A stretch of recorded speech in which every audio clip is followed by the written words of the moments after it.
Hey, everybody. Welcome back to another episode of Landlord Live. This is episode number 68. I am one of your co-hosts, Eric Worrell with RentPrep.com, and I am joined by Andrew Schultz of Realty Edge. How you doing, Andrew? Good. How are you this morning? I'm doing pretty good. Pretty good. Pretty. You ever watch Curb? Either of you? Pretty good. How long? No, I won't do that to you. Yeah, And right. also joined by Jen Rulins of Fish Property Management. How you doing, Jen? Hi, good morning, Andrew and Eric.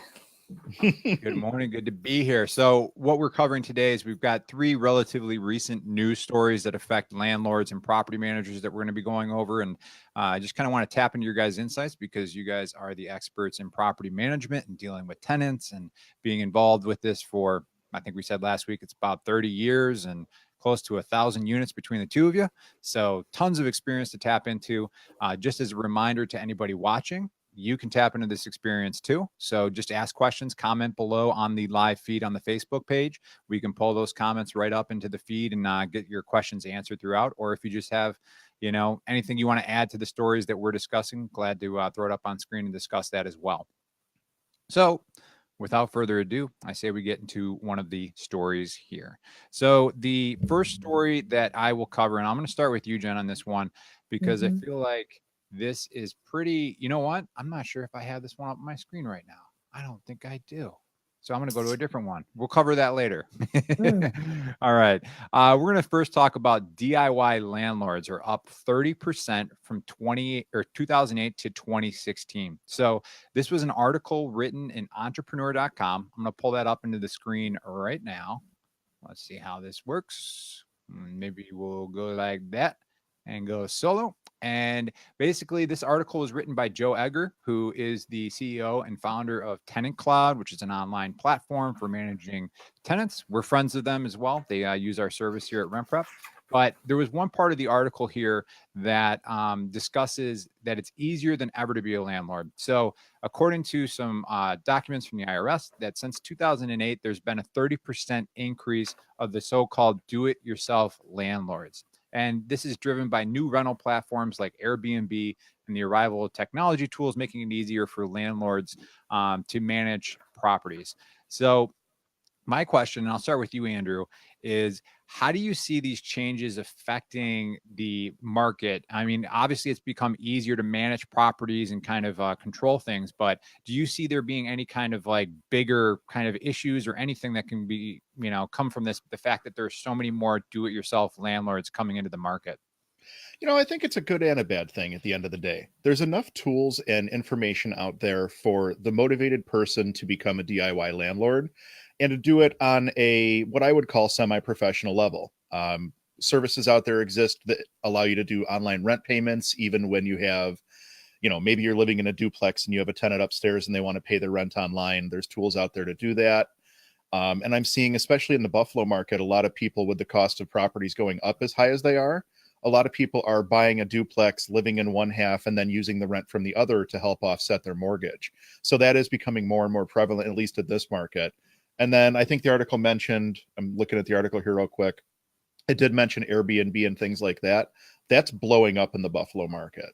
We're seeing more Airbnb listings than ever. We actually have had some clients that have approached us about doing Airbnb as well.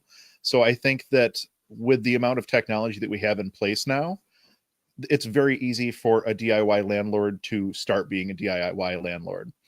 The problem I think most of these people are going to face is when the stuff hits the fan for the first time.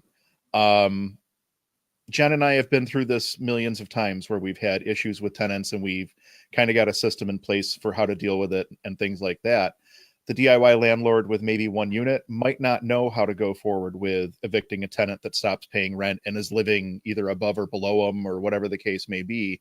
So it becomes an education thing at that point. And I think that there's a lot of people who are into, I'm going to do the DIY landlord thing, but they have to spend that time to educate themselves to know the industry that they're getting into. And they have to treat it like a business at the end of the day. Okay.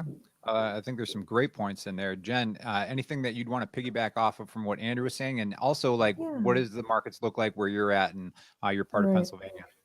Yeah. I mean, I agree with Andrew very, very basically. I mean, the good I see in it is I'm an American. I like, scrappy entrepreneurial stuff. And I think that's a great thing. I think these platforms are in general okay and good.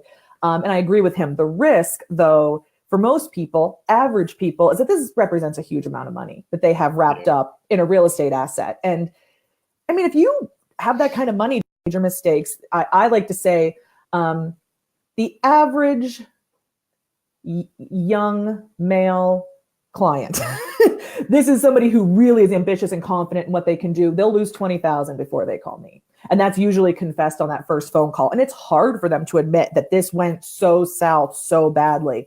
So that would be my caution. It's just a lot of money. And I think these things, not everybody can afford that. And that's very risky. And here in our market, Airbnb is happening very lightly, less than I would have expected. We have a major international event here every year in Williamsport, which is the Little League World Series hosted in South Williamsport. Huge event, brings in people from all over the world, and it's great. We just don't see the Airbnbs being as popular. We have a lot of hunting and fishing kind of vacationing that happens. And I think there's some of that going on. I expect it'll continue, it'll grow. So I'm curious, between the two of you, what would you say if you had to put a percentage on the people that come to you for property management? What percentage of them have gone through a horrible situation and are looking for somebody like you? Or what percentage of them are just people that like out of the gates are like, no, I don't want anything to do with this. I'm going to hire a property manager. Andrew, what would you say if I put you on the spot with that question? I would say a bulk of our clientele probably comes from another property management company. Followed by, I would say it'd be another management company, followed by self-managing and realize that they don't have the time or energy, or they've grown to the point where they can't do it themselves anymore, followed by people that come to us right out of the gate. It seems very popular for people to give it a shot right out of the gate. And then just like Jen said, they find themselves in some kind of a situation that they don't know how to get out of. So they turn to professional management at that point. Okay. Yeah. I'd break it down to about 70-30 for us. We don't have much in the way of other property management companies, so it's actually pretty infrequent for us to take on a previously managed property. But about 70% of our clients coming in have self-managed to some not successful level. And then 30% have been fortunately referred by a realtor or somebody like that right on the outset of buying their investment, or they were just prudent enough to know that they don't know what they're doing, and they reach out to us at the beginning of seeking out their investment purchases.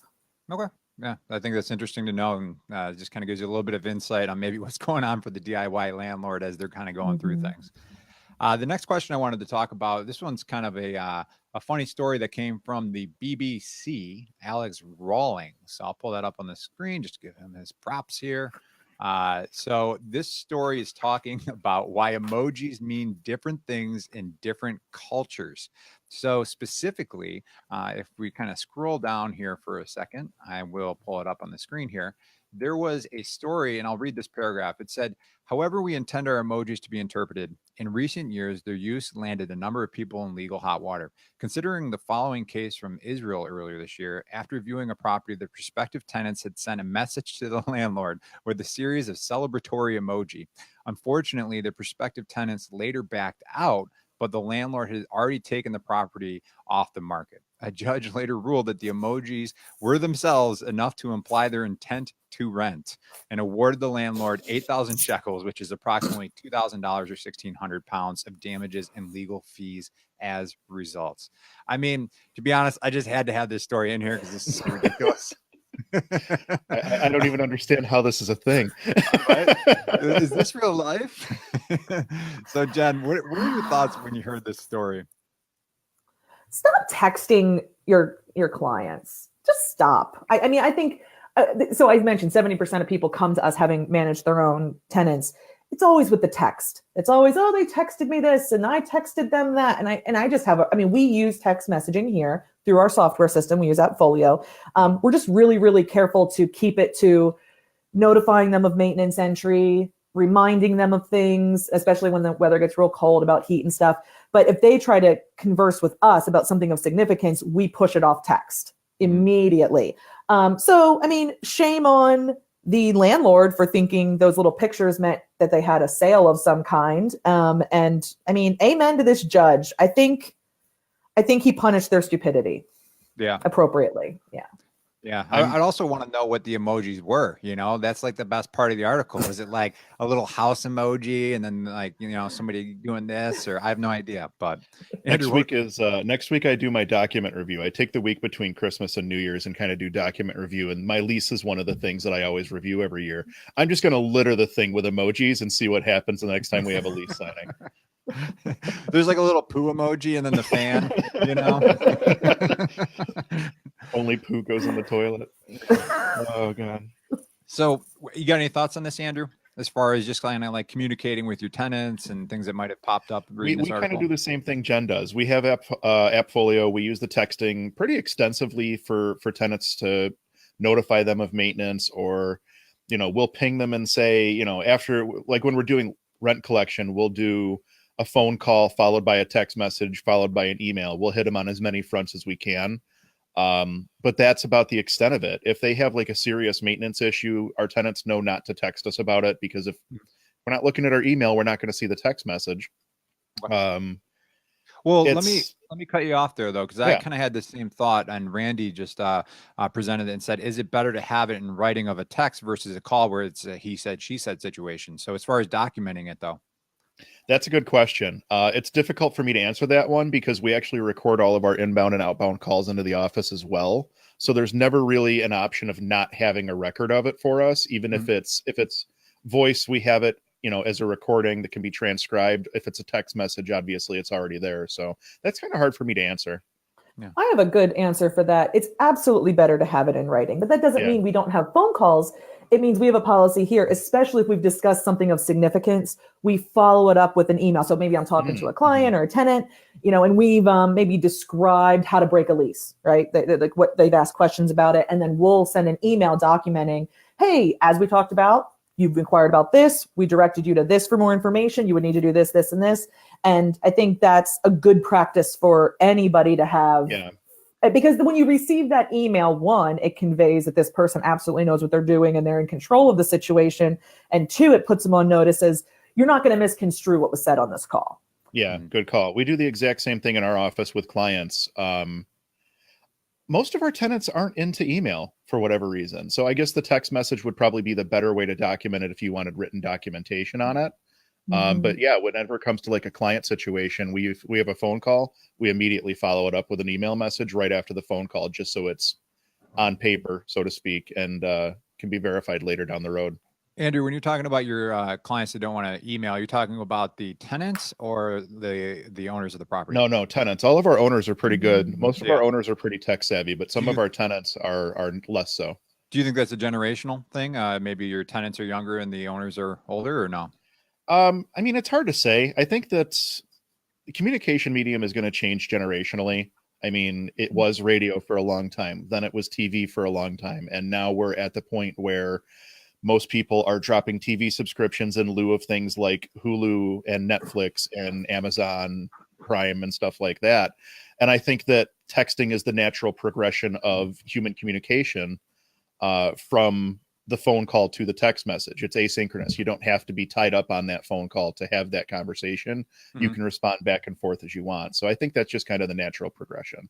Yeah, Randy here is actually saying that most of their tenants don't have email. I found with my current tenants, Jen's like, really? I found with my current tenants, I do get better response from text versus email, where I don't know, it just seems to get drowned in the inbox. So when I send an email, Jen, I will say, maybe nobody's reading my emails. Am I having an aha moment on Facebook? You don't have to answer this if you don't want to, but what's your adoption rate for people using your online portal through Appfolio? You know what? It's amazing. We are at about 80% of our tenants participating. And I think we're at, is it like 10, maybe 9 or 10% don't have email. So they can't. Right. But and that is from, we've always been pretty good about getting that. When we bought a company 2 years ago, they had a very low adoption rate. They didn't push it. We've pushed it. I mean, we've not required it. We've pushed it and made it more convenient. And I think our tenants have really appreciated it. Generationally, I will say text for our students, our like college students and student housing, they're not paying attention to their emails and they're like unabashed about it. So we'll typically, blast out a text saying important email in your email box requires action, get on it. But I try not to convey because you're limited, especially in that folio. I mean, you're limited to like What is 300 it, like characters 300 or something. characters? Yeah, it's not a lot of text that you can drop in there. Yeah. Cool. I would say we're at about 75% adoption on our portal too. So that's those are strong numbers. I would say 80 is really strong. Yeah. Okay. Well, moving on to another recent news story. This one came from citylab.com on December 13th. I will pull it onto the screen and pull it up here. This particular article is talking about why is it legal for landlords to refuse Section 8 renters. So it's talking about the fact that in San Jose and Baltimore, considering bills to prevent landlords from rejecting tenants based on whether they're receiving federal housing aid, and why is it necessary? So I'm going to kind of scroll down and put a little bit of a graphic here on screen for everybody to see. Hopefully you can see it pretty well. What this is showing is voucher denial rates by site and low and high poverty areas. So if you kind of do a quick scan, you can see that there's two sections of the bars here that are much lower than the other three cities. Those are in Washington, D.C. and Newark, where it is illegal to deny tenants based on housing choice vouchers. And then in Philadelphia, Los Angeles, and Fort Worth, you're seeing denial rates close to 80% overall for people who are coming with a voucher to the landlord. So I thought this was pretty interesting in the fact that that article is highlighting what a disparity there is of about 60% denial rate just by making it illegal. Jen, when I sent this article to you yesterday, what were your thoughts reading through it about Section 8 and not being able to deny somebody based on that? Well, one, I mean, these headlines are really attention grabbing. And so people think it's just the voucher you're denying. But the voucher comes with a set of requirements. I know, at least here in Pennsylvania, our Section 8 program that's county, it's based in the counties, has an annual inspection as part of it. It has different kinds of qualifiers that have protections for the tenant and some protections for the landlord. So I don't find that Section 8 is a bad program. And certainly at this point, the way it acts in Pennsylvania, we do have the right to say that we're willing to accept Section 8 or not on various properties. But if it was legislated federally or in Pennsylvania that we couldn't discriminate on the fact of the funding source, they would still be, I mean, I think everybody panics about that, thinking they're going to be forced into all these leases that they don't want, but that's not true. You still get to process an application with different standards, and these people have to meet maybe your standards of credit, maybe your standards of landlord history. It's just that income piece that they're saying you have to be willing to calculate this benefit, this entitlement into their other income. And so I don't know, it's alarming, just because anytime there's things like this legislated, you want to be on top of it and know what it's going to mean for you and your business and your clients. But I'm not that scared of it. Yeah. Andrew, what are your thoughts? I mean, I'm not scared of it either, really. We just, I think we touched on this in a different episode of Ask a Property Manager back when the law was passed, but I think it was May or June of this year, Erie County, New York, which is where Buffalo is, where we're operating out of, passed a law that says that you can't discriminate. It's like an addition to the fair housing laws. You can't discriminate on source of income, including Section 8 voucher, source of lawful income, excuse me, including Section 8 voucher. I think the other two were immigration status and sexual orientation, maybe was the other one. Yeah, probably. That sounds right. Yeah. And it had zero impact on our business. We just continue to screen tenants the same way that we always have. You know, a Section 8 tenant is able to apply for our apartment as long as they meet all the other requirements, the credit, the background check, the landlord references, things like that. We screen a Section 8 tenant the exact same way that we screen a cash tenant, and then we just factor their Section 8 in as cash income. So if a tenant tells me that their voucher is worth $600, then we count that as $600 of cash money income, just like a job or retirement or Social Security or whatever the case may be. The one thing that always seems to hang us up, and Jen, I wonder if it's different in Pennsylvania, the Section 8 agencies don't tell us what the tenant to Section 8 split is until we've already been through like the RFTA packet, then the inspection, and then at that point, then they tell us what the split is. So it's very difficult to screen because we don't know truly what the amounts are that we're dealing with. That's our biggest hang up with Section 8. It's a very cumbersome program to work with. It takes time to get through all of these little or to jump over through all these loops. hoops, whatever you want to call them. And that it slows the process down a little bit. And that's the biggest problem we face, is just getting to the true numbers of what's the tenant paying, what's Section 8 paying, does the tenant qualify? That's where we have the biggest headache, I think. Right. Yeah, and I'm curious. I'm interested that you just said that, because you're right. Same here. We don't know the split on that voucher. So for Section 8, say there's a $700 rent. Depending on the tenant, the housing office may say, well, you, tenant A, if you use your voucher at this $700 rental, we will pay all of it. And I have some Section 8 tenants where we receive the entire amount of rent from the county. I have others, though, where they have a split of some kind. And I've seen it be like 60-40, where 60 is the Section 8 program and 40 is the tenant. I've never seen it quite higher than that for the tenant. But I've wondered, if I was required to do this, we have an income requirement, and it's a percentage of rent to income. And I've always wondered, okay, so Section 8 tenant comes in, they have so much income, they have this voucher. Do I just treat the voucher as if it was additional cash? Because in order to qualify for the Section 8 voucher, I don't think you're going to have enough other income. If I'm looking for 3.5 times rent gross income after debt service, which is what we use, I just can imagine that's not going to get more people approved. But I don't know. I only have about, a dozen maybe top Section 8 tenants. So I'm not that familiar with it. I know for us, we'll react when we're required to, because my clients have very plainly said, if they're not interested in participating, they're not interested in participating. And right now they're allowed to do that. So I allow them to. Yeah, good call. Now, when you say 3.5 times, are you talking gross, net? Gross after debt service. We have a unique, it's on our website, fishpm.com. We put our application criteria up. It's a scoring metric, but essentially you receive a certain amount of points depending on what percentage of the rent would be of your income. So the gross income is all gross income for all people in the household. Take monthly debt service off, and that's what's left. And if you have tax-free income, like entitlement income, we adjust that up by a percentage to be more comparable to like an income-based income. So in like layman's terms, monthly debt service, you're saying like, well, you'll deduct if they have student loans or they have a car loan, those type of things?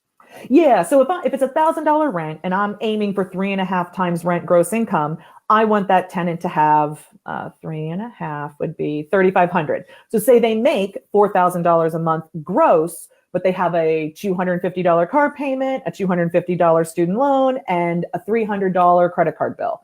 Well, that's going to take them down to $3,200 and not meet my $3,500 requirement. That's how we do it. Yeah. Interesting. Yeah. All right. Moving along here, I'm going to present this question to you first, Andrew. I know we've talked about this and we've actually done a podcast on this before, but Elizabeth in the Rent Prep for Landlords Facebook group was asking a question on property management. So what features should a landlord look for? So she's talking about hiring a property manager. What is the typical price structure? How much does a property management cost in your state? Good stories and bad. Give me all your tips and regarding property management. They're in Ohio with 19 units, so I don't think either of you can help them.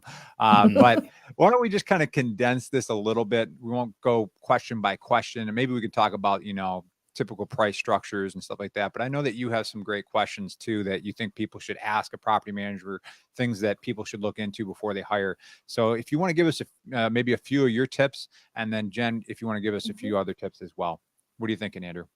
I am actually trying to pull up my 10 questions thing right now, and I just realized I don't have Adobe on this computer, so I'm not going to be able to do it. I'll follow up with them after. I will actually email them a copy of our 10 questions document. So we have a document that we send to all of our, essentially every property management client lead that comes through the door. We send them 3 documents. We send them our rate structure, and it's all spelled out exactly what we charge and how we charge it and things like that. A simple flyer that explains the services that we offer. And the final thing is a document that I call the 10 questions you have to ask before hiring a property manager. And we send it to everybody. And I literally phrase it in the emails that we send out to these leads. It doesn't matter to me if you choose to work with Realty Edge or not. What matters to me is that you choose to work with a reputable property manager. Use this document to interview your property managers. Actually, I see, Eric, you have it pulled up on the screen there. Yep. So, and it's a very basic series of 10 questions talking about like their billing practices, their licensing, their leasing, their processes, how the accounting is handled, this, that, the other thing. It's a pretty good document to give you a good baseline for how someone's going to handle your asset once you turn it over to them. Well, And how about it's I'll focus you in, Andrew. Sure. What would you tell somebody as far as the fee structure? What are your thoughts on that? I would say, so I can't discuss specific fees. We can't discuss anything having to do with like specific fees or anything on the podcast. If you contact me directly, I can certainly talk to you. If you're looking for property management in the Buffalo area, I can talk to you about what our fee structure is. It's also outlined on our website. But there's a lot of law that goes into the discussion of fees when it comes to in a podcast with another real estate broker. There's some no-nos there. So we can't actually talk about like fees and things like that. I will say this: fee structure should be relative to the services that are being offered. And if someone's offering you a very basic service, then their management fee should not be quite as high as someone who's offering you a much more premium level service. There are a lot of property managers that purposely will stay smaller scale so that they can focus on either a specific niche of property like student housing, or they'll focus on just providing the best possible customer service to a small group of clients while they focus on maybe traditional listings and sales or things like that. So just understand what the fee structure is and what you're getting for that fee structure, I think, is probably the most important thing that you can look into when you're talking about fees. Okay. Jen, if there was something that you would want to focus on besides fee structure, if somebody's vetting a property manager, what kind of tip or advice would you give them? Well, I think what Andrew brought up is great. And what I find from people vetting us when they want to hire us is that they don't know how to manage property. They don't know what we do. So why would they know what questions to ask? So I think you can do some research online. I would advocate for something of a 360 review. So I get asked from time to time for references, which I'm happy to provide. And of course, I pick people I've worked with for a long time and I have a pool of people, and I try to choose somebody who might be similar to my prospect. If they only own one single family home, maybe I have somebody like that, where if there's somebody like Elizabeth with 19 units, I could find a more comparable owner who has that kind of a relationship with us. I think you should talk to current clients. I think you should also ask for past clients. I think your current clients are disincentivized to be honest about maybe drawbacks of working with you.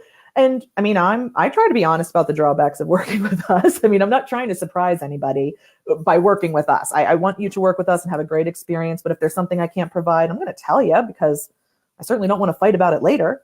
I think you could talk to current tenants. You could ask for a tenant recommendation. You could also ask for some vendors that you work with. And you could ask about, hey, how do they give you the work? Is it an organized way? Is it clear when you get approvals? Are your bills paid in a timely manner? I think you should look into the education of your property manager. Not only your formal education, but your informal education. There's only one or two schools that even offer a property management degree. But there's certainly industry-specific education. And if you can determine whether that person has industry-specific education and experience in managing properties in an actual and real way, and it's no offense to Andrew, I know he runs a very good property management company, but when people do sales and have this property management as a sideline, they usually have an admin in their office running this, taking the rents, and it's more of a relay service.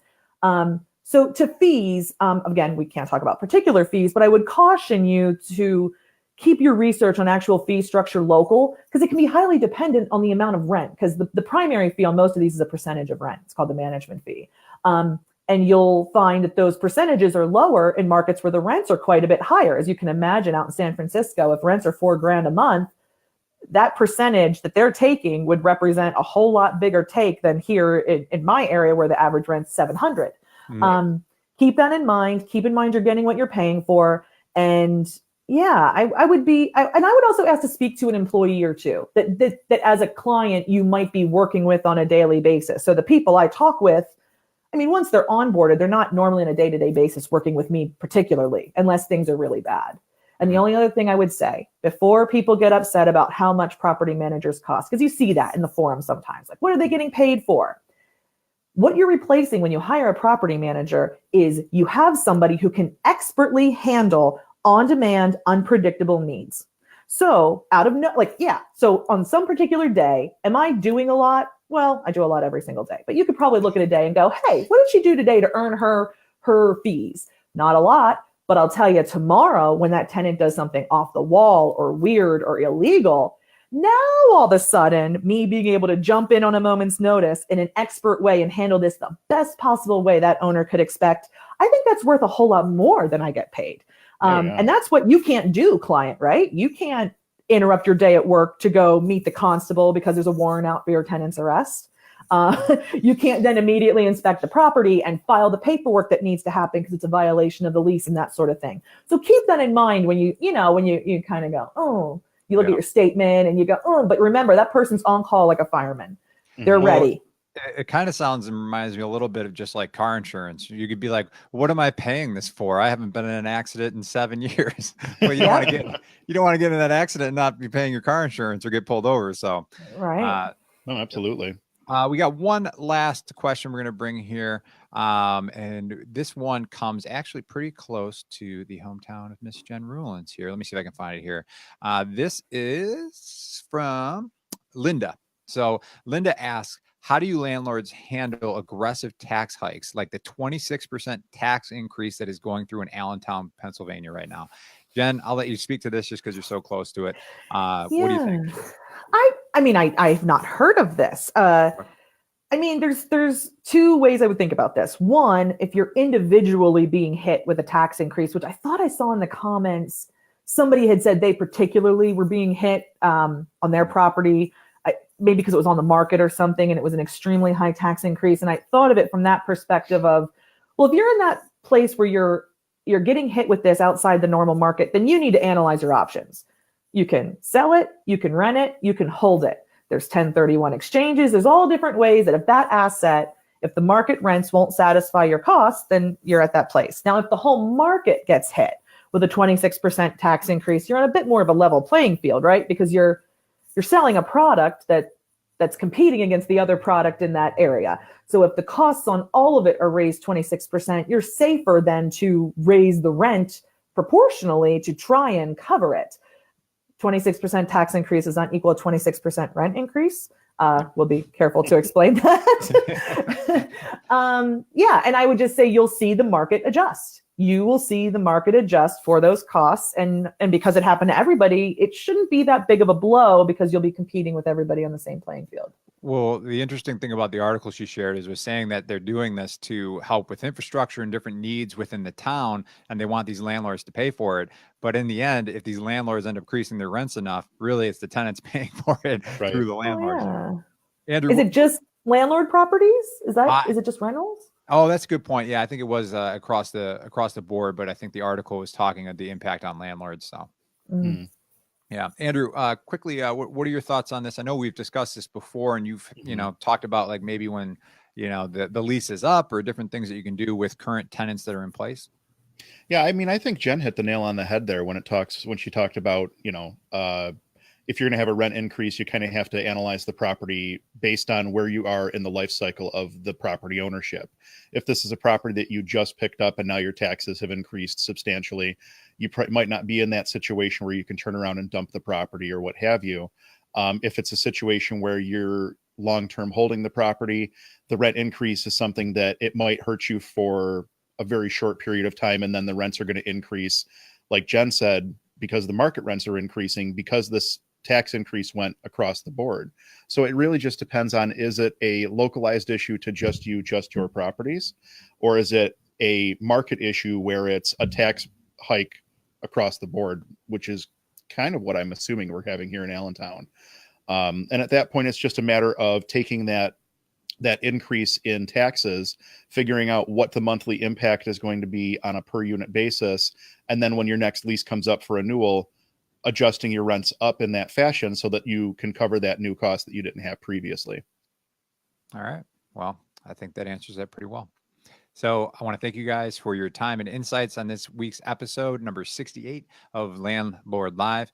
And anybody watching, you can join us in the discussion in the Rent Prep for Landlords Facebook group. And of course, if you're in the Buffalo, New York area or the Williamsport, right? PA? Williamsport and Lock Haven. Yep. If you're in those areas, you can always reach out to Andrew and Jen if you're looking for property management as well. So again, thank you guys for your time and insights. I really appreciate it. Thank you. Thanks. Happy holidays. Happy holidays. Yes. Happy holidays, everyone.